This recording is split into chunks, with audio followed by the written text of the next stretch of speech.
Hey guys, it's another episode of the Inspired Writer Collective.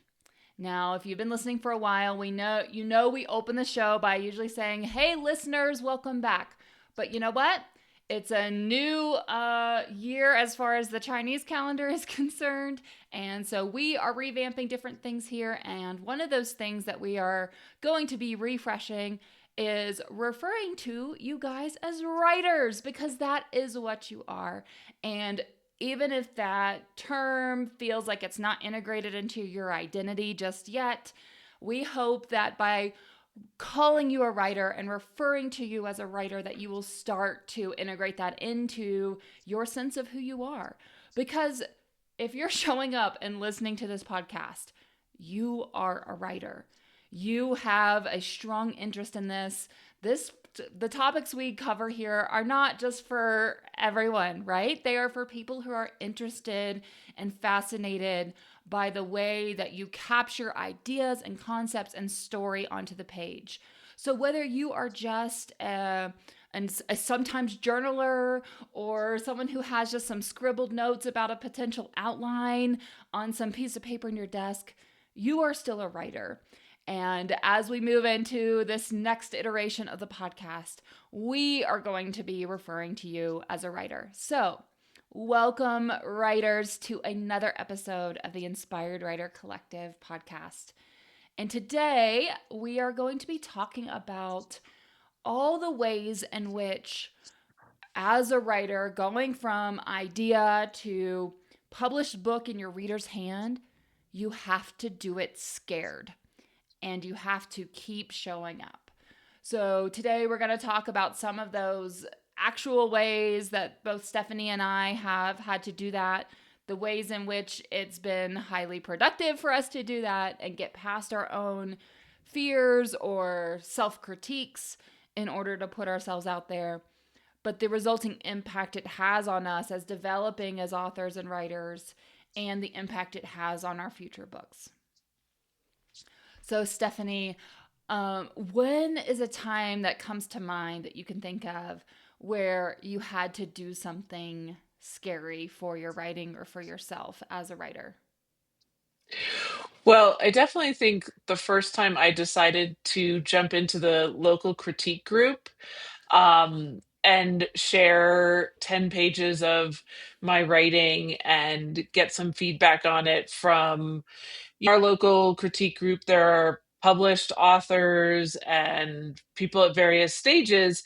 And so it felt intimidating because even when we've gone to events for them, it's always thinking like, oh, well, they're published. They have it all figured out. I don't quite have it figured out. And so that was a time where I thought, oh, this is really scary because I've never really liked to share my writing very much. And I mean, I've certainly, published things, but even so, there's always still that like pit in the stomach feeling when you know your words and your ideas are out there.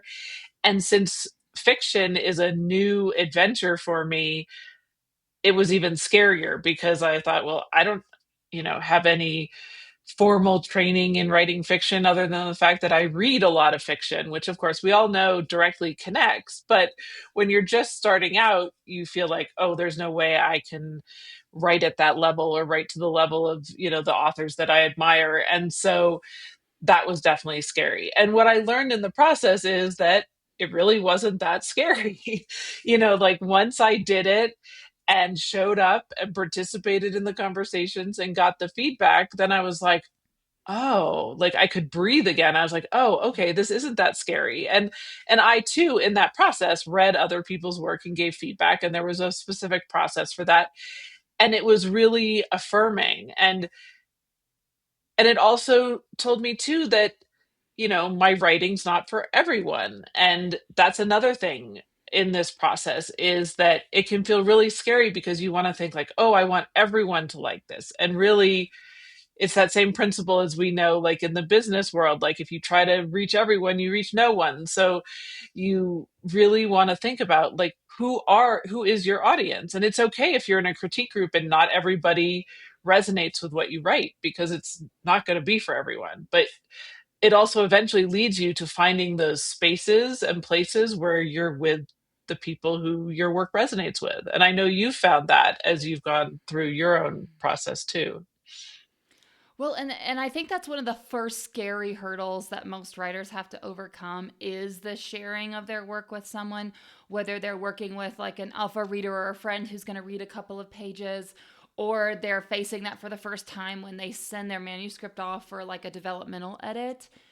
I remember that same sort of fear in our library writing group that used to be in existence but no longer is. And we would have prompts at the beginning of some of our meetings, and it would be like a single word prompt, and then we'd all just free write a couple of pages. So like zero time to edit, zero time to put, any sort of your own critique in your writing. It's literally you're reading a rough draft to the room. But I decided to share a story that I had written from the prompt word of gifted.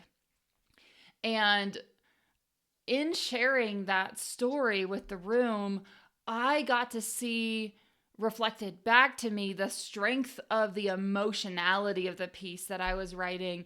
And it was something, I mean, this was early on in my memoir writing process. So it was really helpful for me to get that quick and immediate feedback that even if my words weren't eloquent or my grammar wasn't great, I was writing in it more of a passive voice, that's okay, because what really shined through in that moment and what I took away from it was the high level of emotionality that I put into my writing and how deeply others resonate with that. Because I could see as I was reading my words and my voice was shaking a little bit, I could see the eyes in the room sort of glaze over as everyone went to their own historical place of feeling some of those same feelings that I was expressing in that short piece.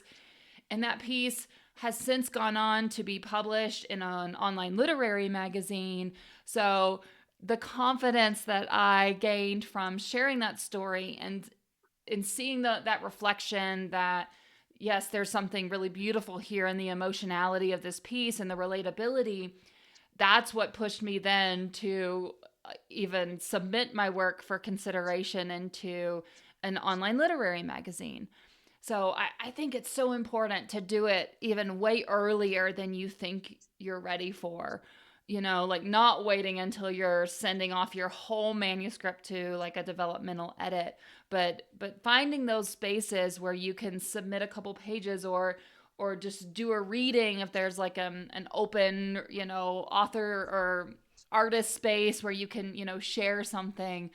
I just think there's so much benefit to that really early feedback, even though it's so scary and it feels like there's no way that you're ready to share at that point. Well, and I think it also speaks to the power of taking time to read your own work aloud and gain that comfort in hearing your voice and your words coming out, even if you're sitting at your desk by yourself initially and trying that out.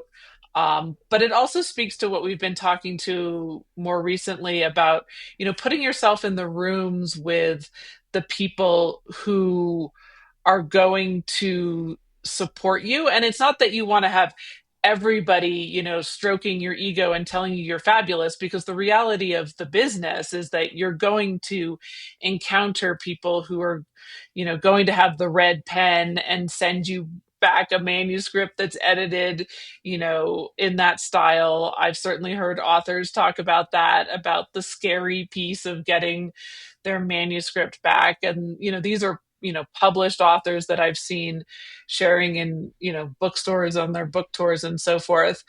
But it's getting comfortable with that space of sharing your work, because I think that that's the scariest piece. And especially as we've talked about with memoir, where it's so deeply personal and it's your experience and your lived experience that you're putting out there, it adds a whole other layer of wanting to put up that wall of to block yourself from what's going to come back. But I think what I've seen as we've talked to memoir writers across this podcast and watching your process is that it actually opens you up to the possibility for how your story can impact and change somebody else's life. Well, and that's just it, Stephanie, is so many of us go from that place of wanting to write something because it's a story that we have floating around in our head, whether fiction or memoir. And at some point, as a writer, you cross that threshold into believing that this story could have a real impact on someone else's life, on their perspectives, on the way they see their world. And because of that, I want to share it, and I want to share it as widely as I possibly can. Whether that you're writing, YA and you want some young girls to recognize the strength of their own voice, or you're writing memoir and hoping that those who are going through or have been through similar struggles to you also can see the light at the end of the tunnel and know that it's not the end of everything, but the beginning of something new and beautiful.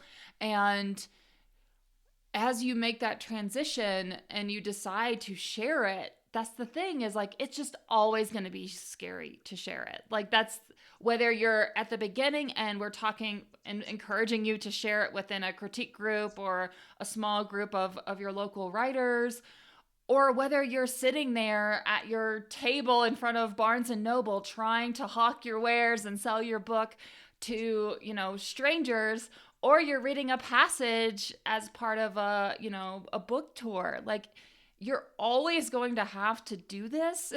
So there's a level of going ahead and exposing yourself to the feelings, the nervousness and the fears, and doing it anyways, even despite that fear, because that's the process. And that's why so many people get stuck somewhere along the way. Either they don't finish their draft, or they finish their draft but never send it off for editing, or maybe they do all of that and they publish it, but they're scared to really promote it in any sort of effective way. They're just hoping that people will find it because they have some fears about talking about it themselves.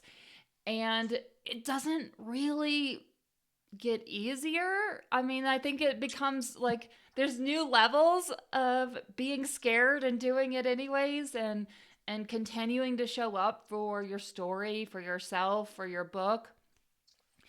And it's simply, you just need to build that muscle memory and that mental understanding that it's gonna feel scary, but it's also going to be okay. I did something really scary this week for my book, and I want to share that here in the podcast. So I have been posting to threads as part of my, just general author presence, connecting with other authors. We've talked often on this podcast about how vibrant the writer community is on threads, and that's been a really fun, safe, helpful place to like get advice, to seek resources, and just to see what kind of questions everyone's asking so that we can hopefully answer some of those here on these podcast episodes. And maybe 2 weeks ago, Jennifer Selig, of the author of Deep Memoir, which I've talked about so many times on this podcast. I love this book. It's a memoir writing craft book, and it came to me. I found this at a point where I was doing my previous round of edits, and it revolutionized some of my writing, especially in her analysis of the takeaways at the end of a chapter. And it was something, the takeaways were something that my developmental editor even emphasized as something that was so beautiful and so engaging about the ends of each of my chapters in the manuscript that she edited for me. So recently, Jennifer Selig commented on one of my posts, and I don't even remember exactly what I was posting about, but it wasn't, about her book or even about the Memoir Master Plan cohort, which I used the book for. It was something else kind of related to writing and memoir, but not specifically related to her. And she commented, and I totally fangirled out. I was like, oh my gosh, there's no way you are commenting on my threads. Your book came to me at such a pivotal time. I love it. I use it in my coaching program. And so I just commented back.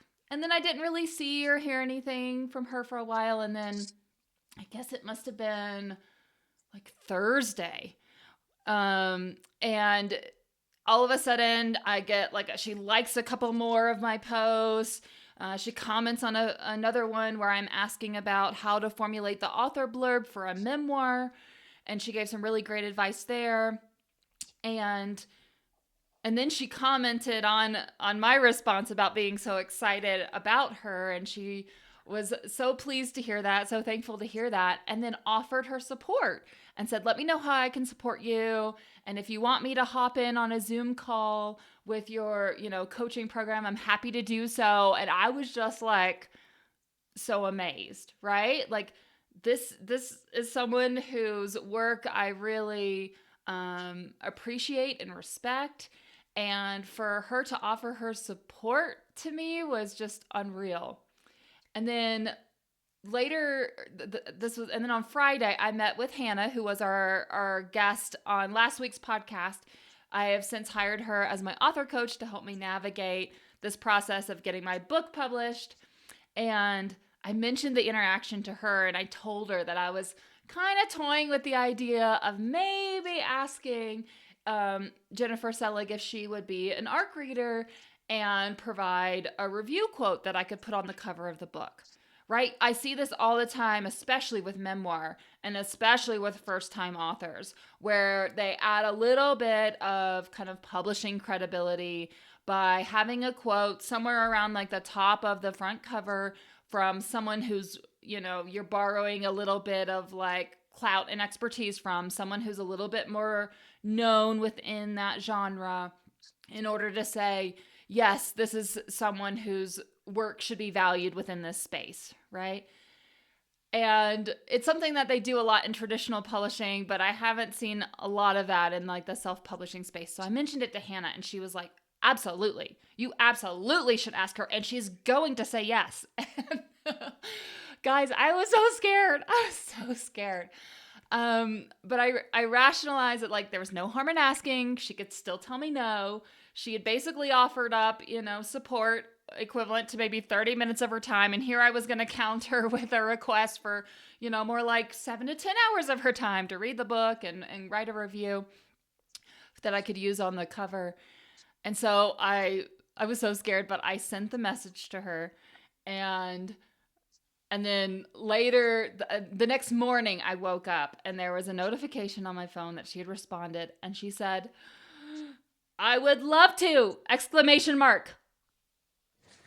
Guys, I literally, I don't know how to express the feelings. Like I was really not confident that she was going to say yes, even though Hannah was super confident that she was going to say yes. I was afraid either she would flat out say no, or she would ask for more information about like the subject matter of the book, which maybe she would ask for my book blurb, which I don't have ready yet. And I was kind of like already nervous about that. Like, oh, I'll have to throw something together for her to tell her about the book. And no, she said yes.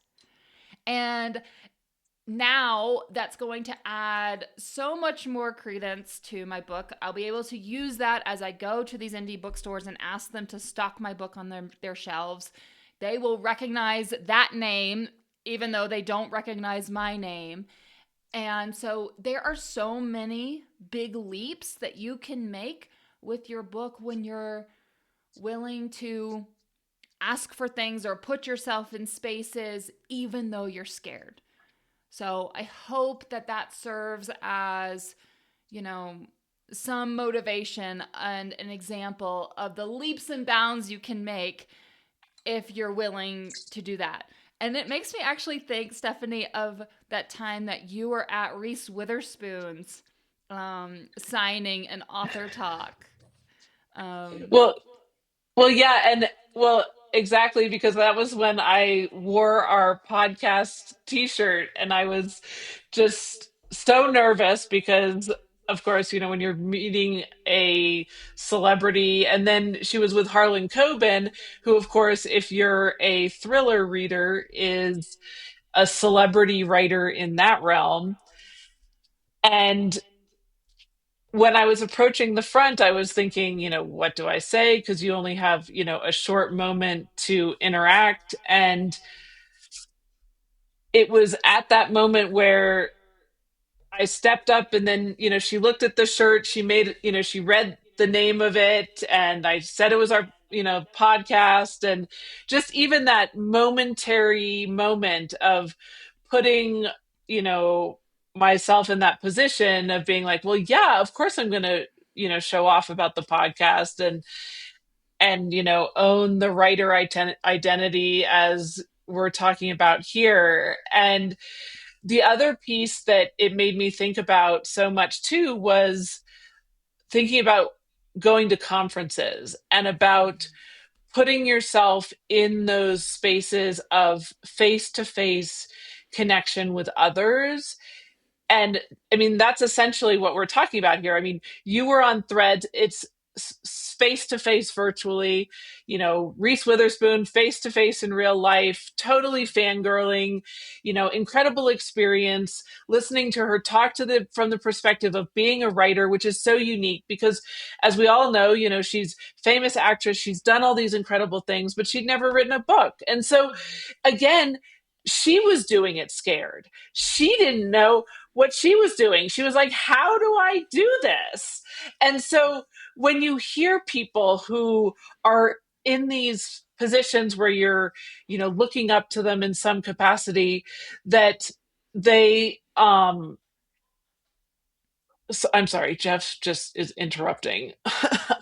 Jeff, we're gonna have to edit this out of the podcast. Can you please not interrupt right now? I just totally lost my train of thought. Okay, I'm gonna have to edit this out. But anyways, sorry about that. This is what happens when I've been gone for a few days. Um, so when you're looking at somebody like Reese Witherspoon and you're thinking, oh, it has to be easy for her to write a book. No, it really wasn't easy, but she, had a story that was following her around. And writers, if you're listening, if you have that same feeling, this is your time. This is your moment. If a story won't leave you alone, if an idea won't leave you alone, start writing it. Start finding the spaces. And I think so much as I'm saying about conferences, because that's where you can make connections with other writers, or you can go to sessions where you're listening to writers talking about their experience. Go to your local bookstore book signings of favorite writers that are there, because when you're the writer in the room, you're approaching it as a different perspective than just being a reader. You're listening to what their story is, you're listening to what they're sharing, and all of a sudden you think, well, yeah, I can do this. Like, if they can do it, I can do it. And there is so much mindset around it, and there is all of that piece of doing it scared. And I face that just about every day because, as many of you know, if you've been listening, I have a love-hate relationship with social media. And I have to remind myself, like, you can show up. Like, it's okay to be loud about your work.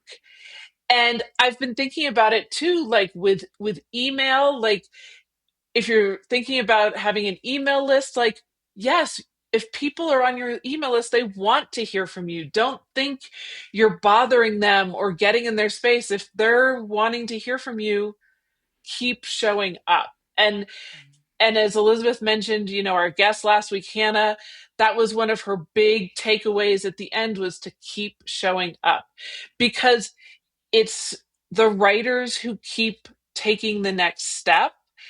And is it scary? Oh my gosh, yes. Are you going to face rejection? Most likely. But guess what?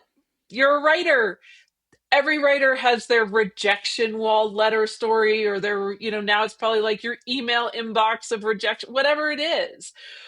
But what I learned from going to a traditional authors weekend recently for romance writers is, when you show up in those rooms, doors start to open, because now when I'm ready to query my novel, I have agents that I can reach out to and say, I was in this session at this conference at this time, and all of them said, if you put it in the subject line, There you go. I will look at your work. I will, push you to the top of the pile. And does it guarantee that they're going to be my agent? No, but it's still, taking that first step. Any first step, it's scary. And even if you've been, watching the Olympics recently, if you've been following any of the athletes, they're doing it scared even when they've been on the medal stand hundreds of times. Absolutely.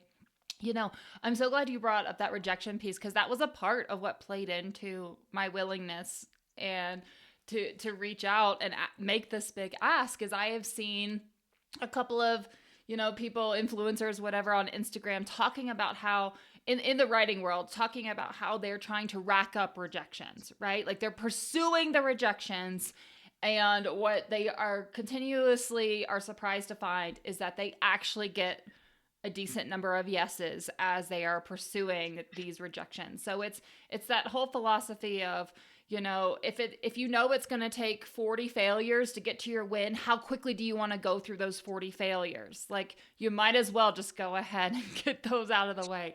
And the other piece too is how essential it was in that moment for me to have Hannah as a resource, for me to tell her about it and ask her my question of, should I ask, should I do this? And knowing that she has experience within this realm in helping authors publish their books. She runs an indie press. And so a lot of this, like I would not have done it on my own, to be honest, guys. I think I would have psyched myself out. I don't think I would have gone through with it. But because I had her to ask that question at that key moment where I needed to ask the question and get an answer that I trusted, that's what led me to braving that fear anyways and going ahead and making that ask. And that's exactly the structure and the motivation that we've put behind our upcoming Memoir Summit, because we have stacked these panels full of guests with experience in their own memoir writing and publishing. So even if you write fiction, sure, some of the topics may not be directly relevant, but we're going to be talking about marketing. We're going to be talking about, the pre-publishing steps of beta readers and editing your content. So there's stuff that's just universally beneficial. But the biggest benefit of this Memoir Summit is the fact that you get to ask your questions, writers. You get to ask whatever it is that you are currently, whatever's currently holding you back or keeping you stuck. You can get advice from these experts that is tailored to you. So it's not like you're going on threads and asking a question, and honestly, some of the advice is not that great. These are experienced people who are giving you their expert opinion. And this is one of those rooms that Stephanie and I believe that you as a writer should be putting yourself in, especially for only $5, guys. Like we could not make this any more economically beneficial to you as a writer. The fact that you can show up for just one session or all 5 sessions throughout the day on March 14th, whatever works for you. We do offer replays if you are worried about missing something or you want to make sure you can rewatch something. But the biggest thing, especially with attending live, is the ability to ask your questions and get some answers. And again, it may be scary to ask, but we encourage you to do that anyways. Well, and the key about showing up to ask your questions is that you're showing up to invest in yourself, and you can make it about you. You are the writer. You want to learn.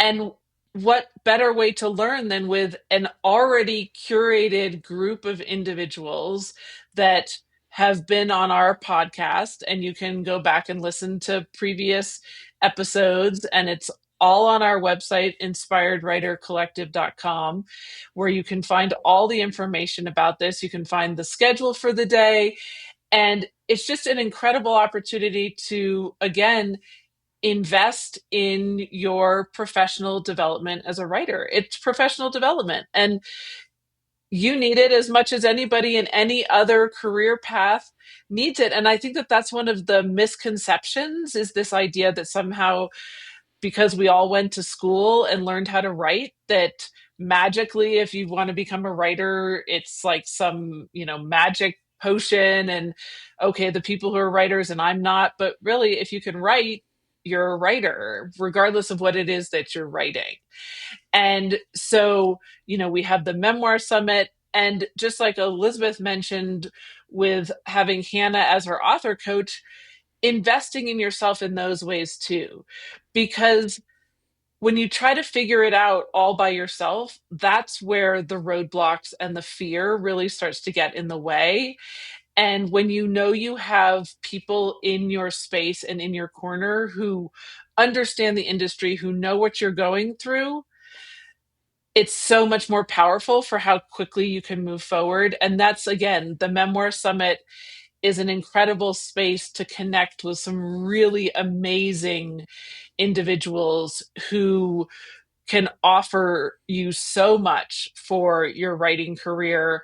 And again, even if you're not writing memoir, there's always something you can learn from taking information from other genres. I know I've certainly taken a lot away from, following Elizabeth's work with the Memoir Master Plan cohort and woven it into my fiction practice. And so that's the key too, is being open yourself to learning. And that will calm some of your nerves to realize that everybody is learning along the way. Yeah, that's beautiful. And while we may, hopefully all adopt the identity as writers, we are not all book cover designers. We are not all formatters. We are not all editors. We are not all marketers. And so this is a space where you can meet people who do have that as a part of their identity, who do have that knowledge and are happy to share it with you, whether that's you're just taking the tidbits that you need and you're applying them for yourself, or it's a great way to figure out that next person, coach, whoever that you may need to work with in order to get you through that next step. But as we close out this episode today, I want you to think about what it is that you're scared to do that you know you need to do next for your writing. And then write down for yourself what is the first action you need to take in order to face that fear and do it anyways. What do you need? Do you need a certain book from the library? Do you need to buy your ticket for the Memoir Summit? Do you need to reach out to a writing friend and offer to trade pages? Whatever that looks like, I encourage you to, at a minimum, write down on a post-it note what you need to do next, because that's going to sit there and that's going to remind you. And at some point, I encourage you to move through that fear, do it scared, and take that step for your writing, because you deserve it and your story deserves it.